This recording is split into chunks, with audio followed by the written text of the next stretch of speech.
တရုတ်စာလုံးကိုဘယ်သူတည်ထွင်ခဲ့တာလဲလွန်ခဲ့တဲ့နှစ်ပေါင်း9000လောက်က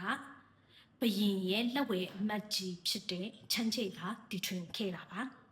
ချမ်းချေရဲ့တမှုထူးခြားချက်ကတော့မျက်လုံးလေးလုံးပါတာပဲဖြစ်ပါတယ်ချမ်းချေကိုချမ်းချေစာပေပညာရှင်လို့လေးစားတမှုနဲ့ခေါ်ဆိုကြတယ်အဲ့အချိန်ကကျိုးထုံးပြီးတော့နံပါတ်တွေကိစ္စတွေမှတ်ရတဲ့ခေတ်ဖြစ်တယ်